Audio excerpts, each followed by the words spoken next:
Chilling tales for dark nights.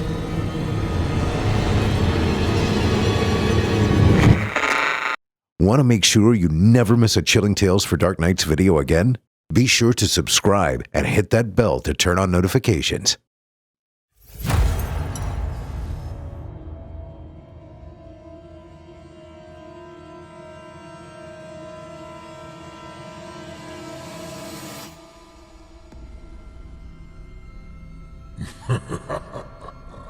Good evening. I'm storyteller Otis Jiry, and I ain't your grandfather. From where I'm from, we don't do bedtime stories. And if that's what you were expecting, you're in the wrong place. If it's terrifying tales you're after, well then, I've got just the thing. Get comfortable, settle in, turn off the lights, if you dare. Your night is about to get a whole lot darker. Who needs sleep anyway?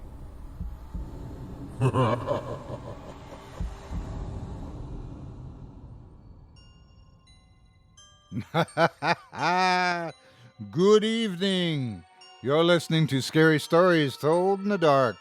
Welcome to Season 6, Episode 17. I'm your host, Otis Jiry.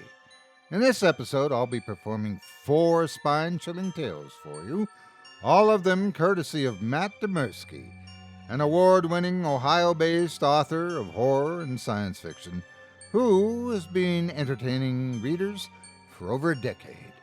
Matt was the winner of Reddit's NoSleep Best Multipart Story of 2012 for his Asylum series, as well as the forum's Best Story of 2017 and Story of the Month in January 2018.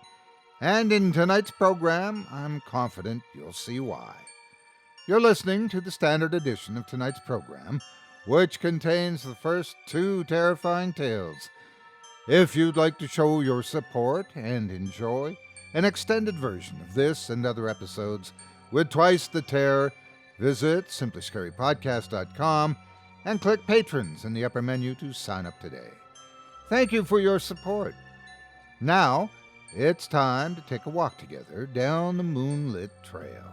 So lock your doors, turn your lights down low, and settle in. The show's about to begin. Our first tale tonight, from author Matt Dymerski, will visit the cell blocks of a prison with its fair share of secrets and plenty of skeletons in its closet, or worse. Without further ado, I present to you An Empty Prison. A single day added on to my prison sentence meant the difference between a normal jail and the unending nightmare of Pembina Prison. I was supposed to get 364 days. That was the deal. But the judge didn't like my attitude, whatever the hell that meant. So he made it 365. Boom. 1 year was the minimum for prison. My lawyer made a stink and a half, but it didn't do any good. It's not his fault. In fact, he's the one who's going to release this statement to the press, or leak it online if the Guardian Corrections Group, GCG, tries to get an injunction on us. People have to know what happened at Pembina Prison. I'm going to put it right out there, and I'll tell you that it was haunted. You think I'm joking, nuts, or lying, but you have no idea. Haunted prisons aren't anything like you imagine. Those places that advertise themselves and give people tours are sick jokes compared to the real thing. It got so bad that you can actually look up CGC's official filings for Chapter 11. That shit put them out of business on the very first prison. And right there on the briefs, using an early statute of North Dakota law from 1857 to file an insurance claim, it says, site of Pembina Prison confirmed by Governor's Office and 2 notary publics witnessing in person to be afflicted by the supernatural such that continued business is impossible. It wasn't the first time the prison was closed for that reason either, but leeches kept buying it and reopening it, hoping to make a buck off the common man. And I was shoved into that hellhole without knowing the history even a single bit. Don't get me wrong, the building itself wasn't so bad, especially for something straight out of 1853. It was a big stone cube that was squat, heavy, and cramped, but way less sealed off than modern prisons. We could see a lot of the cells around us. There was only one main hallway per floor, and we were close enough to pass things between the bars and have some real human interaction. It could have been worse. There were 5 floors and capacity for 500 prisoners. When I first got there, I had a bunch of cellmates, and I heard that there were 2,000 guys locked up, and I believed it. But that soon changed. I didn't talk to anyone for the first 3 weeks. I'd never been to real prison before, and I was messed up over it. I didn't want to accept that I would be in that place and stuck with 3 other guys in my cell for an entire year. The whole prison seemed full of feral men. The bottom floor would start screaming and hollering and panicking in the middle of the night all at once. We were on the top floor, but we could hear the screams echoing through that open old layout like they were right there with us. I just thought the prisoners on the bottom floor were all nuts until the guards weren't there to wake us up the first day of my 4th week. When I woke up in my corner without some asshole guard banging on the bars of the cell, I finally had to talk. I asked one of my cellmates, Dante, what was going on, and I'll never forget the fear in his voice as he said something that should have made us all incredibly happy. The guards are all gone, man. The prisoners were talking quietly between the cells and loudly between the floors through various whispers and shouts. But the most we could figure out was that something on the first floor had made them all quit and protest. Sure, must have been the crazies screaming like that during the night, right? Except none of us could get any word from the bottom floor. It was dead silent down there. The guys in the second called out for hours. Someone was down there, they said, because they could hear shuffling footsteps walking around at random every so often, but whoever it was never said a single word. That was the first time Dante mentioned the crazy stories from the first floor. He muttered that he hoped none of that was true, but when I asked about it, he just shook his head. Nothing, man. None of it ever made sense. We were a little worried as the day wore on, and no one came to let us out for breakfast, and no one came to let us out for lunch. The time we usually got to spend outside in the yard came and went, and people began getting restless. In the cell to our left, Dante's friend, Will, began telling guys to pass the word that we should all calm down and start sharing any food we had holed away. I remember asking Dante, is it really that bad? Well, they've denied meals and yard time for a day or 2 before, he told me. But the other 2 guys in our cells didn't look convinced. One of them said, but not like this. They made damn sure we knew what we did. They never just up and left. Someone handed us pieces of crusty old bread through the bars. It was much appreciated. The new guards didn't show up for work for another full day. We got plenty of yard time that day from these new guys, but they seemed more confused than us. We all watched from a distance as Will asked a guard about what had happened. The guard shrugged. I don't know. GCG was paying a premium for fast hires, so I signed up. What about the prisoners on the first floor? Will asked. We could still hear him shuffling around down there. We looked on the way out to the yard, but we couldn't see anybody. Huh? The guard frowned. Nobody in there. They all got transferred. Transferred? The hell's that mean? It means DOCR took them back. Returned to state custody since the company couldn't handle them. Well, that made sense. If the floor had been full of nut jobs, then North Dakota's first local private prison company hardly had the experience to handle them. But these new guys didn't even have the skills to handle us. There were half as many guards as before, and they didn't know the routines or who the dangerous ones were among us. As a result, they were distant, scared, and forceful. All except one guy, Kellen. Kellen wasn't the first guard to treat us like human beings, but by then he was the only one around. He traded jokes while in the yard, never hit us, and looked us in the eyes when he talked. He went and found some paperwork to confirm the crazies had actually been transferred. But it took 3 months to get that info out of GCG. By the time he told us he'd heard back, we'd sort of forgotten the whole thing.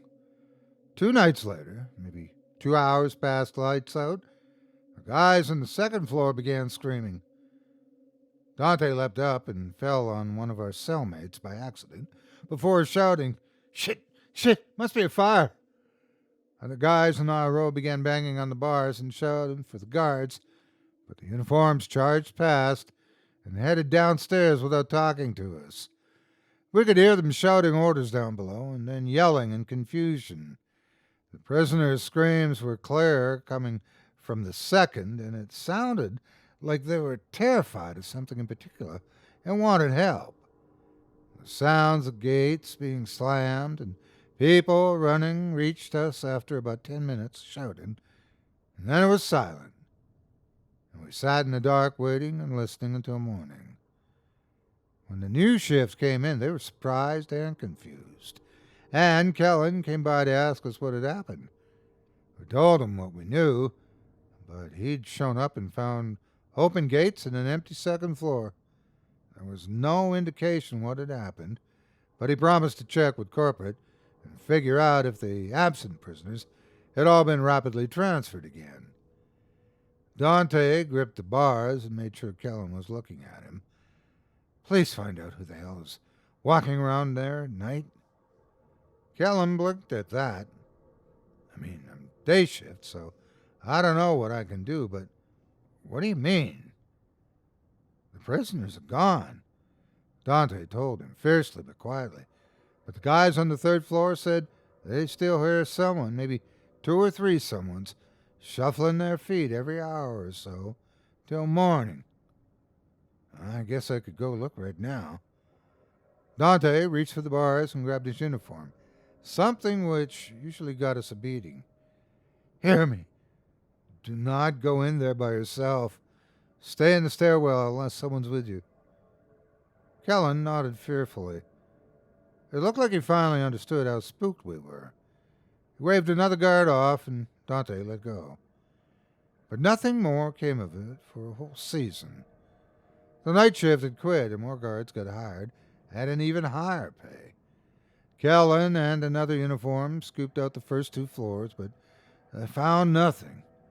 Dante thought it was because they were looking during the day, but he wasn't about to ask our only friend to risk himself. It was maybe 3 months later.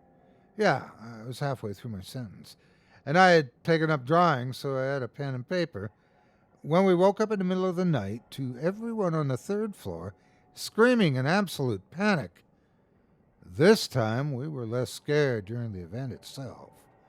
Will offered a guard racing past $500 from his commissary account if the man would come back and tell them what was going on. Dante listened intently, trying to hear individual screams from the 3rd floor over everyone else's shouting and confusion. I wrote down any words he thought he heard. What I wrote down: Jesus Christ, killing him, God, let us out, coming this way. We weren't as scared when it was happening because we'd lived through it twice before. But this time, the long-term fear was much deeper. Now we knew for sure what was going to happen again, and any prisoners that had the means began lawyering up and doing everything they could to transfer to other prisons, even if it meant worse conditions. The problem was the North Dakota prison system was already overflowing, which was the whole reason GCG got started in the first place. So every guy that got out meant it was that much harder for the rest of us. Both of our cellmates transferred, giving us motor space, so that was nice. But it was small consolation. Apparently word had started to spread outside, and GCG's solution, instead of paying the guards even more, was to stop having the night shift at all, except for just one poor guy. Kellen was a bit miffed he hadn't gotten a raise out of the whole thing, but he was starting to believe us that something was going on. By then, he'd been around a while, and he knew we weren't bullshitters. And too many other prisoners had told him they'd heard someone walking around the first, second, and third floors at random during the night. It was just a few steps, sometimes as many as 20, but it only happened every so often, and only once it had been long enough that you'd thought it had stopped for good. One guy on the fourth floor said he heard a full run from one end of the third floor hallway to the other, clear enough that he'd expected the guard to come charging up the stairwell, but nobody had appeared. He slit his wrists and got transferred out on a medical leave the next day, so we took him serious. All that was enough to get Kellen to start doing some research on the outside. He came to us in the 7th month of my sentence with a pale face. Beside us at the bars, Will asked, "What's the word?" Kellen seemed grim. "A lot of bullshit out there, but this place is mentioned a lot. It's been closed before, but I keep getting stonewalled when I ask for the historical documents. Thing is, I don't think the prison itself is the problem. Get this." He pulled out a notepad for reference.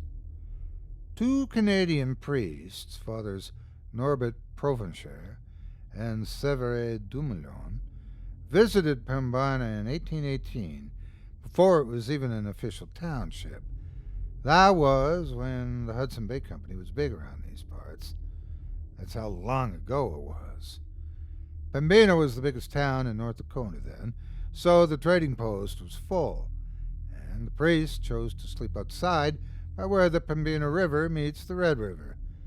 The folk tale has it that a vision of a rotting woman came in the night and stole Provencher's life.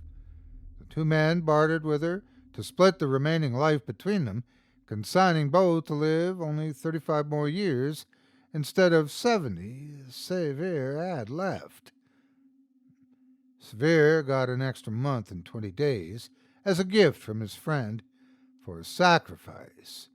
He paused, as if we might guess the obvious outcome. They both died 35 years later. I knew Pembina Prison had a horrible problem, but that didn't mean I had to believe everything. Let me guess. A month and 20 days apart? Kellen nodded. Dante snorted. "It's true, dude," Kellen insisted. "The dates of death are right there on Wikipedia, but get this. 35 years after 1818 made their death year 1853, the year this prison was built. And the place they camped that night? By the meeting of the rivers?" I didn't know what it meant, but I was beginning to feel very uneasy. "It's right here, isn't it?" He was dead serious. "I think there's some shit here, ancient shit. I asked a guy I know, he's got Chippewa relatives, over at Turtle Mountain. They know the history of the Red River better than anyone else. He said his uncle told him to never sleep at the meeting of the Red River and the Pembina River. He said something lives there under the ground and awakens with the changing of the seasons." We were silent for a beat after that. It was folktale nonsense, but it was as good a theory as any. Whatever it was going to come back, and it wasn't friendly. Will talked to Kellen for another few minutes, but Dante was silent. After he was gone, I asked him, "What's wrong?" He sat on one of the now unused bunks and told me, "I got another 5 years in here, and I ain't got no money for a lawyer. Your sentence will be up before it reaches us, and I'll be here alone." "Will it?" There was no way to be sure. "I'll be back in 2 months for the 4th floor, and then 3 months after that for us. I could get out a week before or a day too late. It doesn't seem to be exact." He just looked at the floor. "What I mean is, I do hope you get out before it comes." "Oh." I wasn't sure what else to say after that, so I just sat in my corner, like I always did. It wasn't too much after that we heard GCG was going under. The mad rush of transfers had pissed off the state and lost the company a vital contract for a second location, and investors had pulled out or something. The number of guards was cut, then slashed, and Kellen took a pay hit to stay on as the only guy on the day shift. There's only 2 prisoners left on the 4th floor, he told the 20 of us remaining, as the general week we expected it to happen approached. I feel like I should stay late just to see what the hell's going on down there.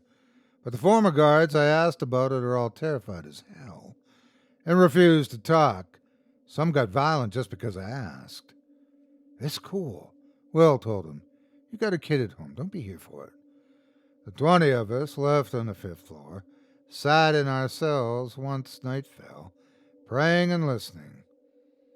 On Monday night, nothing happened. The 2 guys down below occasionally shouted up to us that everything was clear. On Tuesday night, nothing happened. The strain was growing, though, and we could hear sometimes, hear him breathing rapidly down there. I could only imagine the adrenaline rushing through them every minute until dawn. On Wednesday night, nothing happened. Yet something had changed in the air. The prison was much quieter now than 2,000 men and had become 22, and I thought I could feel a subtle sort of heartbeat in the air, pounding against reality like it was a thin sheet of paper. "It's just your imagination," Dante whispered. None of us were willing to speak louder than that. On Thursday night, the heartbeat became a feeling of footsteps approaching from a great distance. "Guys!" Will shouted from his cell. "You good down there?" "Still here," one responded from down below. "But I can feel it. It's at the door. It's knocking." What the hell's that supposed to mean? But the man below did not respond. Friday night. That was the night it would happen. All day the 2 guys on 4th pulled and clanged on their bars, begging to be let out. Kellen was torn. After 2 hours of listening to that pleading, he came up with an idea and transferred both of them up to our floor. "If nobody's on 4," he said happily, "then we'll all be safe, right?" Out loud we agreed, but we were kidding ourselves. When the night guard showed up, he freaked and took the 2 men back down. He said out loud what we were all thinking. "If nobody's on 4, then it'll just come right to 5 and get us all." What the hell was Kellen thinking? We had to listen to hours of sobbing that evening. It was the hardest trial of my life. I wanted to call out to the night guard. I wanted to ask him to get those men out of there. But if I did, I knew whatever was coming would find all of us instead. The moment it happened was like a cold hand on my shoulder. "What's going on down there?"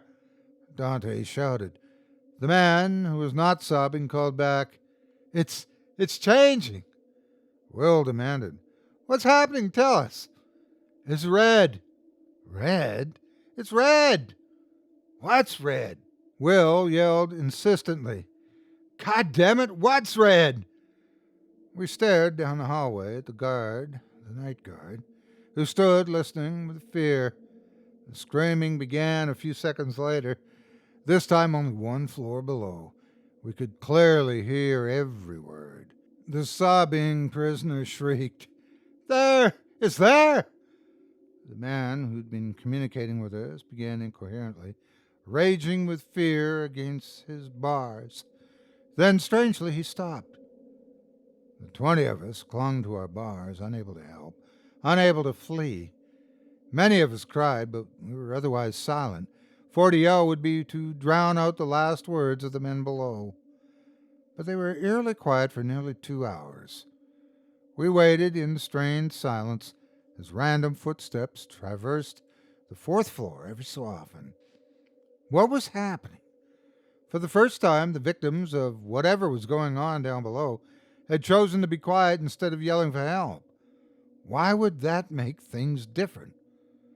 At long last, the sobbing man broke the silence. "Oh my God, it's coming your way." "Shut up. It'll see you. Distracted. Hit your bars." The sound of clanging echoed up the stairwell. The sobbing man said with terror, "It knows. It knows. Jesus Christ, do something." We were no longer silent. We echoed that sentiment loudly and repeatedly to the guard. "Do something." He just stood there, literally quaking in his boots. Will screamed at him, "Snap out of it!" The other guards and prisoners got away. You can too. Whatever it is, it won't follow you if you let them out and leave. I shouted, "They're gonna die down there!" Dante threw his shoe, and the impact finally snapped the man out of his terror. The guard ran to the stairwell and descended. The first thing we heard him say was, taken aback, "Mary, Mother of Christ." The sobbing man again, "Over here! For God's sakes, let us out!" The other prisoner wasn't talking for some reason. We could hear his terror, gasping, but that too went quiet. Then we heard a buzzer, and all the gates on 4 slammed loudly open. The sounds of panting, running, and someone dragging something followed. The prison went silent. And just like that, we were alone again. The formerly crowded prison now felt terrifyingly large and empty, with only 20 of us and no guards. That night, the unmistakable sound of footsteps echoed from down below. I counted time as best I could. 40 minutes. Then someone took 3 steps out of his cell and into the hallway. An hour and 6 minutes. Someone ran 10 steps along the hallway and stopped abruptly. 28 minutes. The footsteps approached the stairwell, but then turned into a cell and went silent. Thing was, whoever it was sounded barefoot, and the starting and stopping locations did not match. Where they ended was often nowhere near where they began again later. By the time dawn came, we were scared into motionless, terrified silence, and it took Helen's arrival for us to begin stirring again. With GCG in bankruptcy court, we no longer had a night guard at all. If it came for us, there'd be nobody to let us out of our cells, like everyone else. We hardly talked. We hardly ate. Each passing day was a grain of sand falling through an hourglass, marking our executions. Our fellows began confessing to crimes they hadn't even committed just to get transferred to Supermax out of state, the only option left. Well, that and suicide attempts. One by one, Kellen escorted or dragged out guys out of our floor. 20 became 15, then 10. Then it was just me and Dante, with Will still in the cell to our left. The 3 of us and Kellen, 4 men waiting for doom. We sat playing card games in the weeks leading up to it. It would be 1 full year for me in that place, but I could swear I'd spent a lifetime in that cell. I couldn't think, couldn't remember life before, couldn't imagine surviving after. Every day I prayed for a transfer to come in, but North Dakota got sick of our shit, and the judges had stopped hearing cases from Pembina Prison. They didn't know there were only 3 of us left. Nobody knew. We contacted the media. We phoned the governor's office. We made a ruckus. That was worse than nobody knowing. It turned out nobody cared. 2, there was nobody higher up at GCG following the situation, and Kellen couldn't get anybody on the phone. Payroll, meaning just his paycheck, was being handled by a third-party disbursement company that couldn't answer questions about ongoing proceedings. The week approached. On Monday night, nothing happened.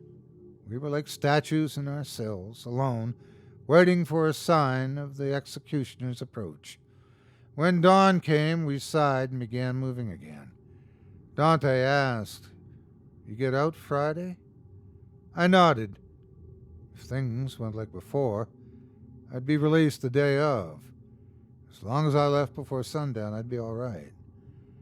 On Tuesday night, nothing happened. 2 for 2.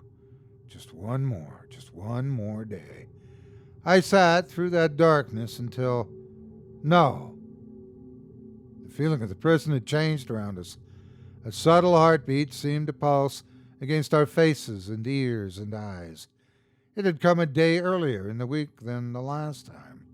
That morning, Will patted my arm as we both leaned out the bars.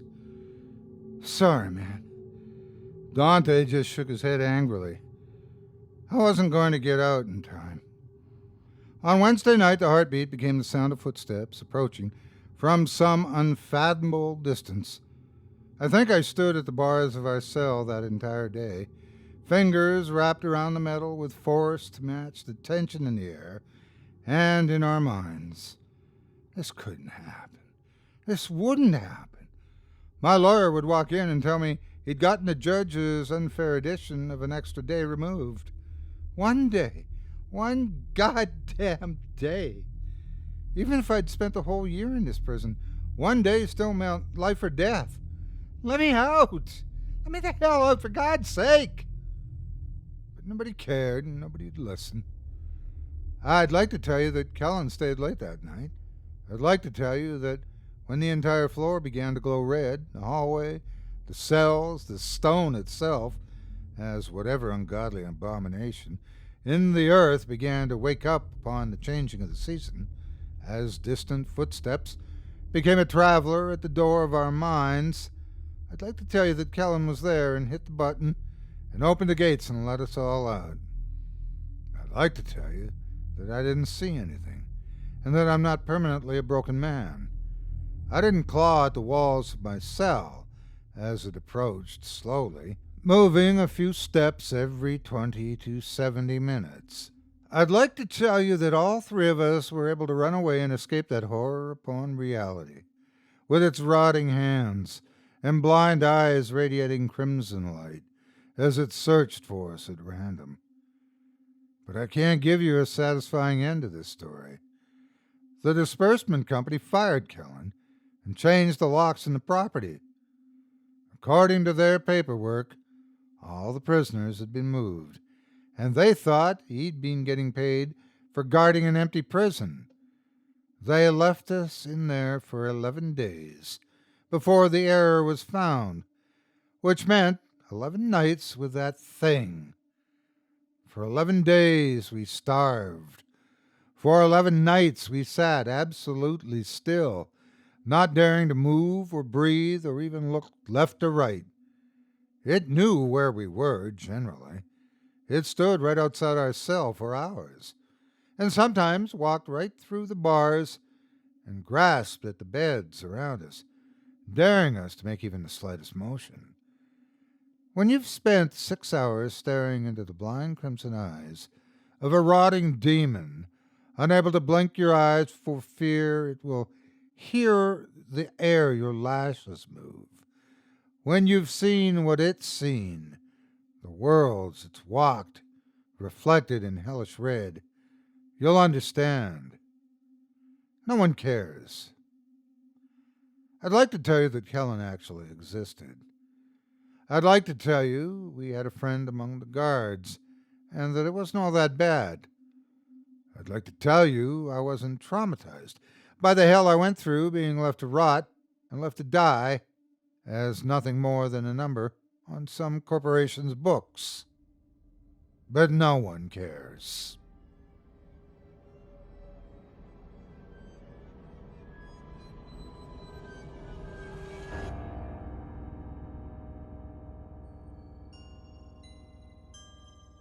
I hope you enjoyed An Empty Prison by author Matt Dymerski, as performed by yours truly. If you enjoyed what you heard, stay tuned, because up next, I've got more terrifying tales from Mr. Dymerski. Before I proceed, however, I'd like to encourage anyone interested in Matt's work to visit him at his official website, mattdymerski.com, where you'll find links to his books for sale, his social media, and ways to contact him for more information. Or check him out on Amazon.com, where you'll find a selection of his collection of short stories as well as his longer works. Pick up a copy or two. You won't be disappointed. I know I wasn't. Matt's website, once again, is Matt, spelled M-A-T-T, Dymerski, spelled DYMERSKI.com. Thanks again for your support of tonight's featured author and of indie horror. And don't forget to let Matt know that Otis sent you. It means a lot to me. Up next, we've got a second terrifying selection from Matt's extensive archive of sinister stories. In it, we'll get a day pass from our stay at Pembina Prison and venture into another trap of sorts, a casino. And not just any gambling hall, but one with an in-house currency of a very unusual nature, and where, if you're not careful, you can lose everything. And I do mean everything. Without further ado, I present to you Blue Dollars. I don't have a gambling problem. That's the first thing I want known. It's also what they all say, right? No, I'm not addicted to gambling, but I have a codependency issue with someone who is. I'm not the coolest guy on the block, and I'm not particularly good at anything. Ted is, though, and we've been best friends since we were 4. He's the one who always pushes forward blindly into adventures, and I guess I'm the one who always gets him back out when things go sideways. There's always been an element of luck to our continued physical and financial survival, but never more than now. We'd flown out to Napa Valley for a friend's wedding and already ditched the reception party at around 11. I could hardly afford to do anything. I'd only been able to come because Ted had bought me a ticket. Because I was only there on his generosity, I followed him to the quiet and rather empty bars that sparsely dotted the area. It was beautiful country, filled with vineyards and history, but it was not a party town. This frustrated Ted, of course, who began plying locals with drinks in order to interrogate them about local hotspots. Somebody has to be having fun in this town, he would say with a grin. One bitter old man finally spoke up at the third empty bar we invaded. There's a casino, if you really need it that bad. We looked at our phones, but Google Maps showed nothing. It won't be on any map, the old man said, scowling at us. Just go south from here, you'll find it. Behind our informant, I saw an unhappy look on the bartender's face. That should have tipped me off, but Ted was already thanking the old man and heading for the door. I followed quickly, ignoring the uneasy feeling in the pit of my stomach. Driving through the rolling hills at night was a claustrophobic and confusing experience. Our phone signal dropped, and we found ourselves driving purely by instinct. West, south, east? It was impossible to know for sure. We stuck to the sole road until it turned to dirt underneath the wheels. That's when I almost called the whole thing off. But Ted pulled up outside a graveyard and pointed. "Look, cars." He was right. 24 cars were parked on the grass next to an unassuming old church that had all its windows boarded up. He'd only caught the sight across the graveyard and through the trees because he'd been looking so intently. Triumphant, he said, "That's a hidden party if I've ever seen one," and carefully drove the car between the headstones to reach the improvised parking area. I climbed out with trepidation. Even up close, the century-old church looked dilapidated, dark, and abandoned. Come on, this is too much. Ted wasn't having it. He ran right up and pushed open the front door, and bright light and the sound of electronic games burst forth. In a moment, he was gone, and I was left to step across the high grass alone. The fact there was actually a hidden casino here lifted my spirits a little. Maybe it was all just a gimmick to encourage people to drink and gamble more. Funny, it still sounded quiet and looked dark until the moment I cracked the door open. The light and noise swallowed me, and I blinked repeatedly until my eyes and ears adjusted. I was almost disappointed to find that the expansive place within was exactly the same as any of the casinos Ted had made us visit in Vegas last year. Vaguely old-timey red and gold carpets ran lush under warm lighting, and drunk businessmen and their accompanying younger dates played at scattered locations throughout. An old lady glared at me, defending her slot machine, and pulled the lever only after I moved past.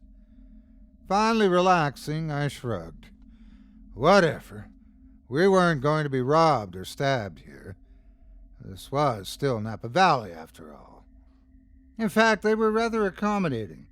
A wonderfully attractive waitress came by, said hello to me, and offered me a free drink on the house. I took it with bashful surprise. Ted was already moving about the place to scout the best games and tables. I caught up to him, drink in hand, and he settled near a roulette table. "Let's just watch it for a bit," he said quietly. "Make sure everything's on the level. Hidden in a church like this, I doubt they stick to gaming commission codes." That made sense. We watched and listened for a bit, enjoying the taste of free drinks and the sight of pretty girls, as middle-aged businessmen won and lost with varying degrees of frequency. One pepper-haired Asian suit went on a lucky streak, getting the crowd all riled up, himself included, while onlookers shrieked with excitement. He bet it all. He lost. "Huh, seems legit," Ted told me. "I'm going to head over to the blackjack tables for a minute." And he moved off to begin playing. That was everything I had, the Asian businessman said, dismayed. The two girls that had been clinging to his arms disengaged and began to look disinterested. Hurriedly, he made a motion to a casino manager, and the well-dressed but subtly subservient facilitator brought him a small suitcase. It clicked open with the rush of air, and I watched as the unlucky gambler pulled out bundled stacks of blue dollar bills. That was odd. They were American dollars, same faces, designs, and everything, just dark blue instead of green. Was this fake money? Some sort of in-house system? Come to think of it, I saw no chips, just money.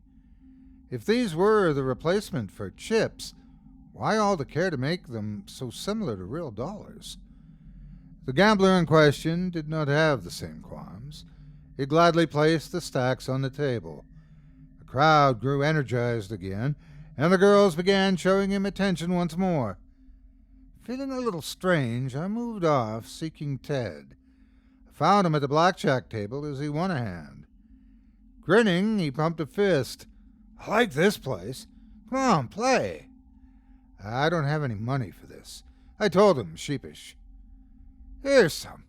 He handed me $100 bill. I took it and sat, but secretly stashed the 100 and pulled the last of my own cash reserves from my wallet. As I always did, I would return his money back to him when he wasn't looking. He never made me feel bad about it, and he had a high-paying sales job, but I just couldn't stomach leeching off of someone else like that. We played a few hands while still enjoying free drinks. I drank slower to remain sober-ish, but Ted guzzled away, having the time of his life. He lost quite a few hands, but played well, and actually started accumulating more money than he'd come in with. I, in contrast, lost all my meager cash rather quickly. Upon the loss of my last $1, a suited man with slick-back hair and a politician's grin approached and leaned down between us, an arm on the back edge of each of our chairs. He spoke with a thick Middle Eastern accent, although his skin was pale enough that it was uncertain what region he was from. "Gentlemen, welcome. I don't think I've seen you grace our establishment before. I am Malcolm." "Nice to meet you," Ted said. "This place is great. Love the free drinks." "Yes," Malcolm said with a widening grin.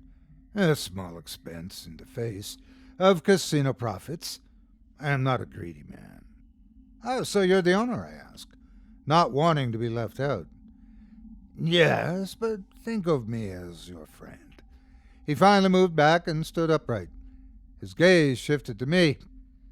"I see you are out of money. Would you like to keep playing?" He motioned the manager over, and a briefcase was opened before me, complete with the stack of blue dollar bills I'd seen before. I glanced over awkwardly. Ted was suspicious, but open to the idea. "What are these?" "They represent debt," Malcolm said graciously. Interesting." Ted looked at me. "You should do it, Ryan." But that was not my name. "I think I'm all right, Jason," I replied.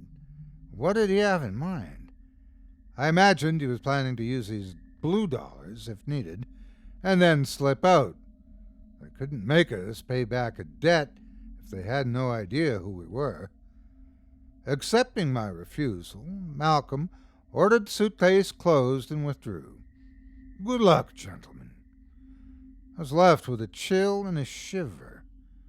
From then on, I could only sit and watch as Ted gambled, talked up girls, and had a good time. The free drinks were no longer offered to me, and indeed, none of the patrons or employees would so much as look at me. I should have noticed, but again, my life was often lonely. I simply accepted it. We moved from game to game, eventually ending up back at roulette, and Ted soon found himself in a situation we had witnessed earlier. Energized crowd, streak of lucky wins, and potential for a huge payoff. Despite my whispered warnings, he bet everything he had. The ball bounced, the numbers were called, and I sighed. He lost. Malcolm returned with a grin I imagined to be rather hungry, and the suitcase was offered to Ted. Someone in the crowd squeezed my forearm in warning, but by the time I looked, it was impossible to tell who'd done it. "Don't.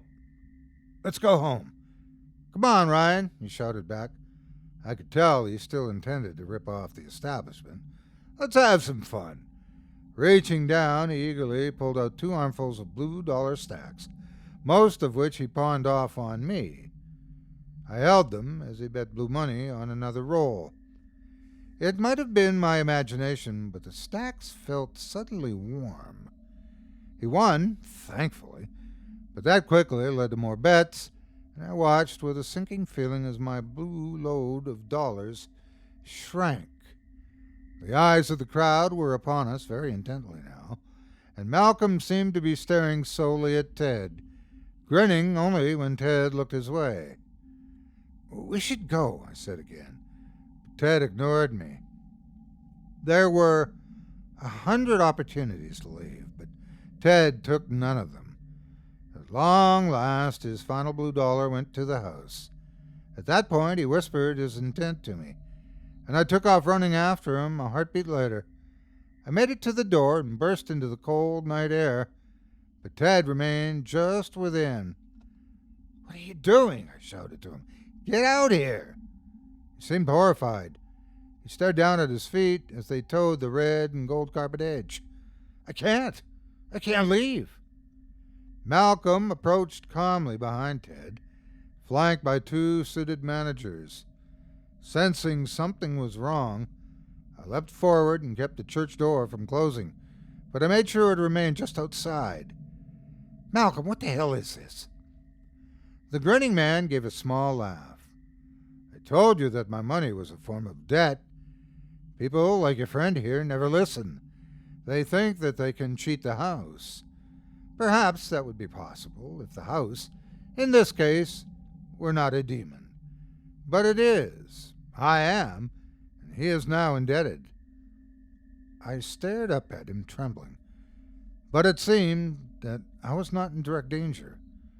The next question was obvious. What does he owe? The same thing that is always owed, Malcolm told me, his grin widening along his cheeks in a starkly inhuman manner. Each blue dollar represented a portion of his soul. If even one remained, there was a chance he might win it all back, and more. Thus I would not technically own him. But not even one blue dollar left, he has no chance of escape. He is mine. Looking past him, I saw the patrons and the employees watching us. I understood. They were all his. The Asian businessman had seen gambling as being one of us, free, but no longer. I looked back to Malcolm, thinking about his explanation of chance. So you operate by rules, then? Of course. I am a demon, rule-bound by nature. This type of thing must be enacted fairly. Ted still struggled with the invisible threshold, his eyes on me, his expression desperate. How do I get him out? I asked, my pulse racing. If the roles had been reversed, I was sure Ted would have had a plan, but I had no idea what to do. Malcolm laughed softly for a full 5 seconds before answering. There is nothing you can do except leave. To buy back even a single blue bill, he must have money. He has no money, therefore he cannot buy back the single blue bill required. Believe me when I tell you that this is not my establishment's, how do you Americans say, first rodeo. Ted began screaming, but a gesture from Malcolm silenced him. Ted continued moving and opening his mouth, certainly, but no noise came out. Heart thudding in my chest hard enough that I feared I might pass out, I reached into my back pocket and slipped out the $100 bill. How many of his blue dollars will this get me? It must be his money, not yours, Malcolm replied, his expression uncertain for the first time since I'd seen him. It is his, I shouted. He gave it to me to hold. The manager whispered in Malcolm's ear, and a frustrated sigh followed. At current exchange rates, that 100 will purchase 21 of his blue bills. The other manager opened the suitcase, showing 21 loose bills. I scooped them up before dropping the 100 in their place. Without warning, Ted's screams became audible again, and he fell forward into the graveyard with me. Grabbing him by instinct, I kept him from falling completely down, and Malcolm stood staring at us with anger. Now that his careful veneer was fading, I could see ghastly undertones in his skin, and the pale outlines of numerous gnarled horns on his head, and on the heads of the managers beside him. Ted accepted the 21 blue dollars from me and stood, slowly recovering his wits and breath. Jesus, they had me. He gripped my shoulder. You got me out. You got me out. You always do. Thank you, thank you. I nodded and began backing away from that unhallowed place. There was no way we could have known. Care to make another wager? The demon at the church door asked. Now that you know what we are, there are greater winnings available. How would you care for immortality? Perhaps the power of flight or precognition. We can gift you these things, assuming you win enough. Ted stopped following me and turned to look back at Malcolm's charred face. A terrible sinking feeling overcame me. Don't. Imagine how much we could win if we could see the future. Ted said, still frozen in place. We'd be set for life. He's lying, I shouted. I cannot lie. Malcolm replied with amusement. You know this. I'll just bet 20. Ted called back. I'll still have the one, so I'll still be free. I kept screaming, but Ted staggered toward the open door and pushed within. Fully gruesome now, Malcolm gave me a maggot-filled smile, and the door shut on its own accord. Opening and closing the rotted wood a few times, I discovered nothing but a musty, abandoned church within. I could also now see that the cars parked outside were rusted and ancient, with models ranging from modern to classic. Those that had come here over the last 50 years had never left. Surely I wasn't the first to turn down the blue soul money. How had I never heard of the old man at the bar? His bitterness. He'd lost somebody here to this place, to Malcolm, and Ted had been an obviously doomed soul from the start. Telling him had simply sped up the inevitable. I began the long walk home. I was alone now, but that was no longer my biggest fear. I'd done my part. I'd pulled a lucky last-minute move and saved Ted from a demon uniquely suited to his flaws. But he'd been chosen to go back anyway. There's nothing I could do but go home alone and wonder when my own particular brand of demon would fall across my path. On that day, too, I would be lost. Thus was born Malcolm's demonic confidence. Even with friends to offer one last chance at escape, we are all human. We are each our own doom.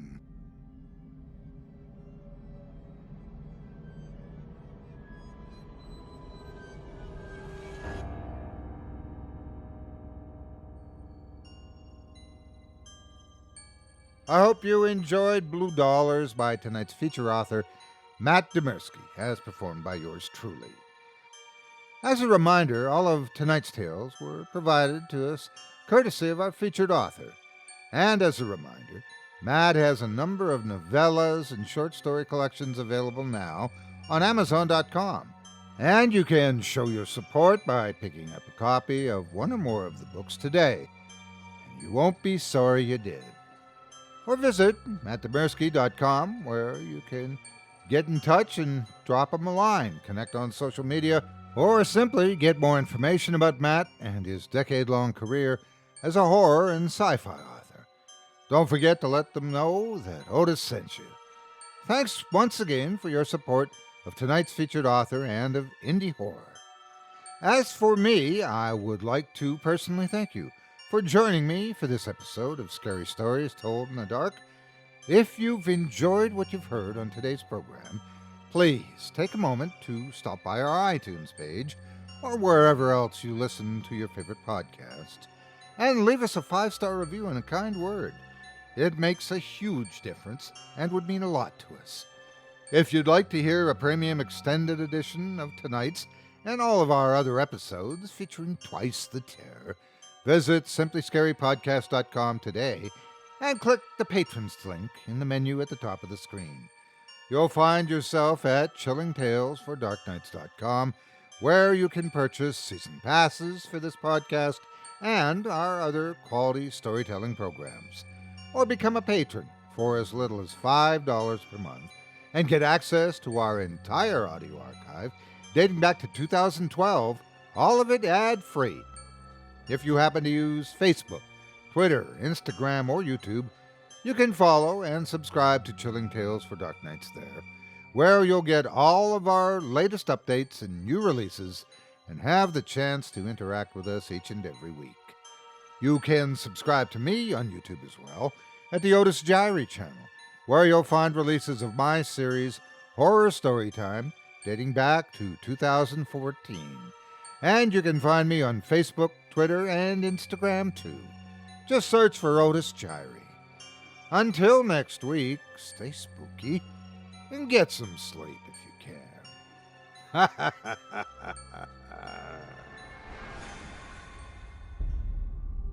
Thanks for listening. You've been listening to Scary Stories Told in the Dark, a production of Chilling Entertainment and the creative team at Chilling Tales for Dark Nights, and a proud member of the Simply Scary Podcasts network. Visit simplyscarypodcast.com today to learn more about our network and our other amazing storytelling programs. Tonight's program was hosted, and its featured stories performed by yours truly, Otis Jiry. Selected stories have been adapted with the kind permission of their respective authors. Original music provided by Luke Hodgkinson and Jesse Cornett. Sound design and final mixing and mastering provided by executive producer and director Craig Groshek. Program's artwork and logo by David Romero.